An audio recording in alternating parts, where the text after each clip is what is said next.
Bonjour Benjamin Grégo. Bonjour Jeff Wittenberg. Merci d'être avec nous ce matin. Vous êtes donc candidat à la mairie de Paris, mais c'est d'abord à l'ancien porte-parole du gouvernement que vous avez été pendant de longs mois que j'ai envie de poser la première question, parce que vous êtes toujours une figure de la majorité. Quand ce conflit des retraites va-t-il s'arrêter ? Le gouvernement va-t-il lâcher du lest alors qu'il doit revoir les syndicats aujourd'hui ? D'abord, avoir un conflit, c'est une grande transformation. Et moi, je récuse les termes guerriers. Et ce matin, le Premier ministre va recevoir les syndicats pour pouvoir travailler à une sortie de cette crise. Et c'est toujours difficile de transformer un modèle social qu'on a hérité de l'après-guerre et qui mérite d'être changé. Ce matin, ils vont discuter notamment de ce fameux âge pivot, cet âge d'équilibre, parce que quand vous voulez solvabiliser, sécuriser un système de retraite, eh bien, il faut qu'on puisse faire évoluer l'âge lorsque la durée de vie augmentera. C'est tout l'enjeu. C'est un chiffon rouge, l'âge pivot pour la CFDT. Pourquoi ne pas tout l'enjeu des discussions qui se feront ce matin.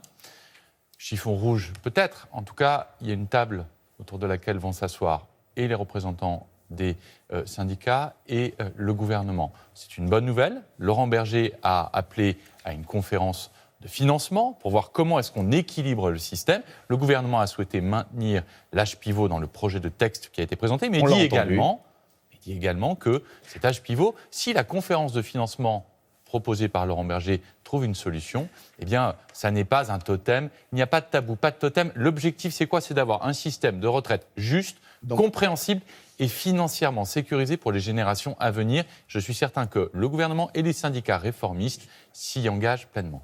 Vous venez de dire que ce n'est pas un totem, donc même si c'est inscrit dans le projet de loi, ça peut quand même, sous certaines conditions, être retiré. C'est tout l'objet de cette conférence de financement. Vous savez, mais oui ou non, quand vous êtes aux responsabilités, vous n'avez pas envie de gagner ou d'abattre ou de gagner un conflit. C'est pas ça.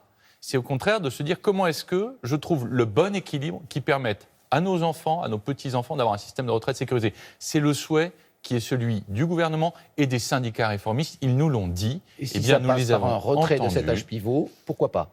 Si la conférence de financement permet d'assurer l'équilibre financier pour que nos enfants, nos petits-enfants aient des retraites sécurisées, eh bien c'est tant mieux. On parle donc de votre campagne pour les municipales. Pourquoi à peine un peu plus de 2 mois des élections, le premier tour c'est le 15 mars, on ne connaît toujours pas l'ensemble de vos têtes de liste dans les arrondissements parisiens. Est-ce que ce n'est pas une information essentielle pour les électeurs ?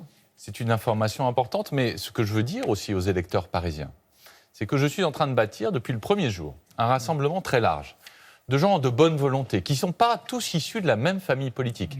Anne Hidalgo, elle est la maire socialiste de Paris et elle veut être demain une maire de gauche. Rachida Dati, une maire de droite.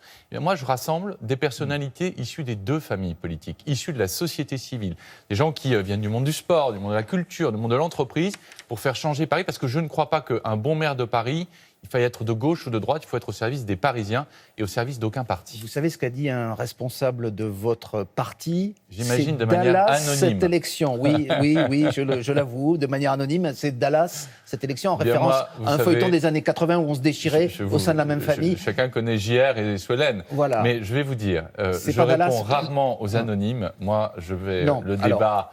publiquement, de manière transparente. Et donc, je vous le dis, cette élection, c'est une élection importante pour Paris et pour les Parisiens, parce que ce que disent les Parisiens, c'est qu'ils ont envie d'un changement à Paris. C'est qu'ils considèrent que la ville est sale, qu'il y a des problèmes de transport, qu'il y a des problèmes de crèche, qu'il y a des problèmes de logement, que la saleté s'est emparée des rues de Paris et qu'il faut y remettre bon ordre. Eh bien, je vais leur proposer des choses très concrètes, des solutions qui vont, dans leur quotidien, changer le rapport à la ville. Et c'est l'objet des 2 mois de cette campagne qui s'ouvre désormais. Ce que vous venez d'énumérer, j'imagine, c'est le bilan que vous dressez du mandat d'Anne Hidalgo. Tout est à jeter, vous ne retenez rien de positif dans ce qu'elle a fait pendant 6 ans ? Il y a des choses qui ont été faites et le combat qui a été le sien pour l'écologie est un bon combat. Et d'ailleurs, je crois qu'il est partagé par l'immense majorité des candidats aujourd'hui. Moi j'ai 42 ans, considérer que l'écologie n'est pas centrale, ça appartient à notre génération. C'était un bon combat, elle l'a mené. En revanche, je conteste la méthode avec laquelle elle l'a faite. Elle est pour une écologie punitive, qui pointe du doigt, qui dit on se comporte mal quand on fait cela. Moi, je crois à une écologie positive, une écologie très pragmatique, qui permette à chacun de s'accompagner. Je vous prends un exemple très concret. Les 2 roues thermiques, elle propose d'interdire moi je souhaite qu'on puisse accompagner par exemple les détenteurs de 2 roues thermiques avec une prime de 2 000 € pour leur permettre d'acheter des 2 roues électriques. Comment on peut placer l'écologie, je reprends ce qu'il y a dans votre programme, au cœur des mobilités, améliorer la qualité de l'air, tout en renonçant, parce que ça aussi c'était une de vos propositions il y a quelques semaines, à faire un moratoire, enfin plutôt en renonçant à tous les travaux qui doivent être faits sur Paris. Vous avez annoncé un moratoire. Oui. Or, ces travaux, bien souvent, ils sont faits pour créer des voies de vélo, des espaces pour les absolument piétons. pas. Il y a une contradiction. Absolument pas. D'abord, un moratoire, qu'est-ce que ça veut dire? Parce qu'on m'a prêté, on a beaucoup caricaturé cette proposition. À Paris, il y a 6 000 chantiers. 6 000 chantiers, ce qui explique que vous avez des embouteillages, vous avez des bus, vous avez 2000 bus à diesel qui tournent, les bus de tourisme, que Mme Hidalgo proposait de supprimer, que moi je supprimerais, elle le proposait en 2014, ça n'a rien changé. Quand vous avez des travaux partout, ça embouteille. Quand vous avez des embouteillages, eh bien, qu'est-ce qui se passe? Vous avez beaucoup plus de pollution. Ce que je dis moi, c'est que le lendemain de mon élection, pendant 6 mois, je n'ouvre aucun nouveau chantier. Je déstocke tous les chantiers en cours. Et les chantiers, ce sont des chantiers de voirie, très peu sont considérés des chantiers pour les pistes cyclables, c'est 6%. Des 6 000 chantiers. Et cela, vous les, vous les arrêtez aussi? J'ai dit que je terminais les chantiers en cours. Un nouveau Jeff Wittenberg. Je termine les chantiers en cours. Pas d'autres. Mais les nouveaux chantiers, sauf ceux de sécurité pour des raisons évidentes, je fais un moratoire. Pourquoi? Parce que les Parisiens ont le droit de savoir, quand on installe des barrières de chantier sur la voirie, combien de temps ça va durer, combien ça coûte et qu'est-ce qu'on y fait. Parce que quand on ouvre 3 fois la même rue, la même année, une fois pour le gaz, une fois pour l'eau, une fois pour le chauffage urbain, c'est un très mauvais bilan écologique et économique pour les Parisiens. Qu'est-ce qui fait que pour l'instant vous n'arrivez pas à incarner le rassemblement? Cédric Villani, le candidat du même parti que vous, est toujours là. Et pour l'instant, les sondages n'ont pas observé un décollage de votre candidature, alors qu'Emmanuel Macron, je le rappelle, était largement en tête à Paris, à la présidentielle. Les sondages du mois de janvier font rarement l'élection du mois de mars. Cédric Villani s'éloigne de plus en plus de La République En Marche. C'est le choix qu'il a fait. Il discute avec beaucoup de monde, mais il refuse de discuter avec les gens de son propre mouvement politique, ce qui est toujours étonnant. Moi, je lui ai dit que depuis le premier jour, depuis le 10 juillet, jour où j'ai été désigné par La République En Marche pour porter ses couleurs, que ma porte était ouverte, elle l'est toujours. Ce week-end, j'aurai l'occasion de discuter sur le fond d'un avec un autre candidat, Pierre-Yves Bournazel, qui vient de la droite, on est très surpris. Qui vient du centre-droit. Vous alliez à la droite, finalement, pour gagner cette élection? À nouveau, qui vient du centre-droit. Pierre-Yves Bournazel est dans la majorité à l'Assemblée nationale. Il vote les textes auprès du gouvernement, notamment le budget, qui est un texte. Il est allié à des maires de droite. Notamment les textes du budget.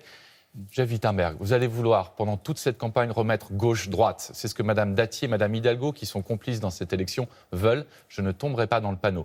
Je suis le candidat des Parisiens, pas le candidat ni de gauche ni de droite. Eh bien, vous avez entendu ce matin. Je vous donne un rendez-vous politique pour ce week-end, Benjamin Griveaux. Patrick Caner, le président du groupe socialiste au Sénat, sera l'invité de Francis Letellier dans Un dimanche en politique. C'est à 12h10 sur France 3. Nous l'écouterons attentivement. Il faut toujours écouter ses opposants. Merci à vous. Bonne journée, Laurence. Bonne journée.